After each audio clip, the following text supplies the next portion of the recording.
मृत्युंजय, प्रकाश आंबेडकर का यह कहना कि मेरे चेहरे से क्या लग रहा है, लेकिन यह भी कह दिया साथ में कि अगली बैठक में सब कुछ तय हो जाएगा, यानी कि अभी भी कहीं ना कहीं कोई पेच फंसा हुआ है क्या?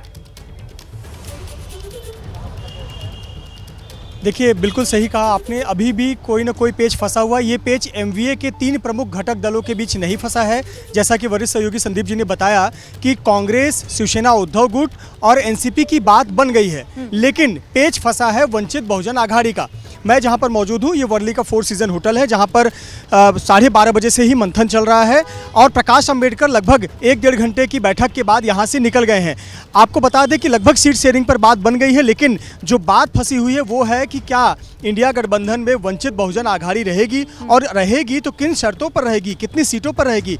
आपको बता दें कि वंचित बहुजन आघाड़ी के अध्यक्ष प्रकाश अंबेडकर ने जो शर्तें रखी हैं, वो बहुत सारी शर्तें इस गठबंधन को अमान्य है। उदाहरण के तौर पर पहले तो उन्होंने शर्त रखी थी कि वो 27 सीट पर लड़ेंगे, तो ये तो संभव नहीं है कि कांग्रेस, शिवसेना और एनसीपी शरद पवार गुट 27 सीट उन्हें दे दे।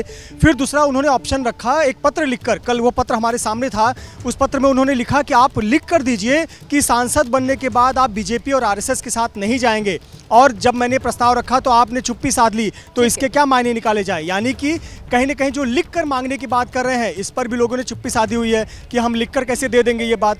तो इन बातों को लेकर यहाँ पर पेच फंसा हुआ है कि वंचित बहुजन आघाड़ी सच में क्या इंडिया गठबंधन का हिस्सा बने रहना चाहती है, सीट लड़ना चाहती है। आपको बता दें थोड़ी अभी पिक्चर जो है क्लियर होना बाकी है। मैं आपके पास आती हूँ मृत्युंजय। संदीप, इसे हम आपसे समझेंगे, ये कैसे डिकोड करेंगे इस बयान को? प्रकाश आंबेडकर मान गए हैं क्या, और अगर नहीं माने तो फिर क्या होगा? पेच कहाँ फंसेगा, किस तरह से? देखिए, प्रकाश आंबेडकर को आपको उनकी शख्सियत को समझना पड़ेगा।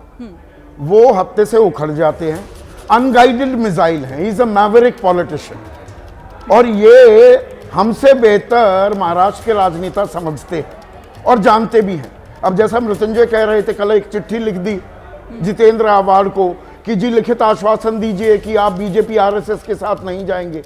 अब ये किस तरह का अजीबोगरीब एक बयान वो देते हैं या मांग रख देते हैं? क्या उनसे कोई मांग रहा है कि आप लिख कर दीजिए हमारे साथ ही रहेंगे?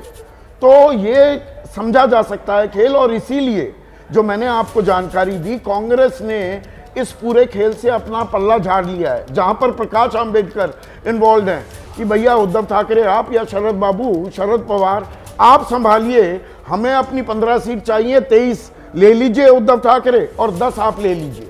प्रकाश आंबेडकर से हमारा कोई लेना देना नहीं है। कांग्रेस ने ये अपनी कन्नी काट ली है कि भैया आप इनको संभालिए। तो क्या संदीप जी, मतलब ये क्या प्रेशर पॉलिटिक्स वाला भी मामला चल रहा है, और आपको लग रहा है कि वो जो एक फॉर्मूला बनता हुआ दिख रहा है, जो हम एलईडी पर भी अपने दर्शकों को समझा रहे थे, उसमें कुछ और भी हो सकता है? अभी कोई फेरबदल देखने को मिल सकता है? नहीं, इसमें एंगल बिल्कुल है। जो अजीबोगरीब शर्तें रखी, जिनका जिक्र मृत्युंजय कर रहे थे, 27 सीटों पर लड़ेंगे, फिर कह रहे हैं मोहन जरांगे को चुनाव लड़वा दीजिए। अब जो मराठा आरक्षण का मुद्दा है वो एक बड़ा मुद्दा बना हुआ है, और इसमें पिछड़े वर्ग का पुट, क्योंकि मराठाओं को कुणबी बनना पड़ेगा, और इसमें छगन भुजबल ने एनडीए की तरफ से जबरदस्त मोर्चा खोल दिया है। तो इसे फूंक कर कदम रखने वाली रणनीति अपनानी पड़ रही है, ना सिर्फ इंडिया को बल्कि एनडीए को भी। और इसीलिए प्रकाश आंबेडकर को लेकर अभी खेल में एक पेंच, और अब मैं इसे कहूंगा छोटा पेंच, अटका हुआ है। ठीक है, आप रहिएगा हमारे साथ, आगे भी इस पर आपसे बात होगी। लेकिन देखिए, ये तो हमने कर ली महाविकास आघाड़ी इंडिया गठबंधन की बात, क्योंकि पेच अभी भी फंसा हुआ दिख रहा है। दूसरी तरफ महाराष्ट्र को लेकर एनडीए में भी मंथन जारी है लगातार। अमित शाह की मौजूदगी में बैठक हुई है, दोनों डिप्टी सीएम बैठक में मौजूद रहे हैं। एनडीए में सीटों पर सहमति बन गई, सूत्र ऐसी जानकारी दे रहे हैं कि सहमति बन चुकी है। शाह ने दोनों सहयोगियों को ऑफर भी दे दिया है, लोकसभा में ज्यादा सीटें बीजेपी को लड़ने दें, विधानसभा में उनकी भरपाई कर दी जाएगी। तो ये एक ऑफर है कि बीजेपी कह रही है कि लोकसभा में ज्यादा सीटों पर हमें मौका दिया जाए, लेकिन विधानसभा में इसकी भरपाई कर दी जाएगी।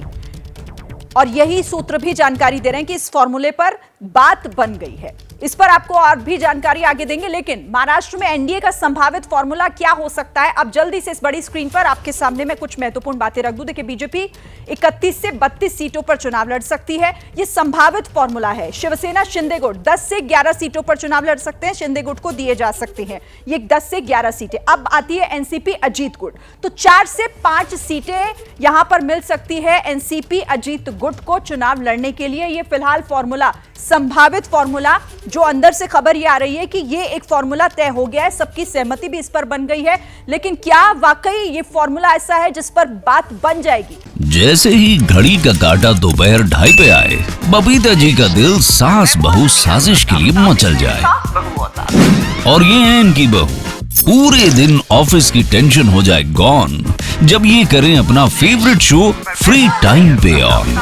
इनकी तरह आप भी देखिए अपना फेवरेट शो अपने टाइम पर और डाउनलोड कीजिए एबीपी लाइव ऐप अपने स्मार्ट टीवी पर।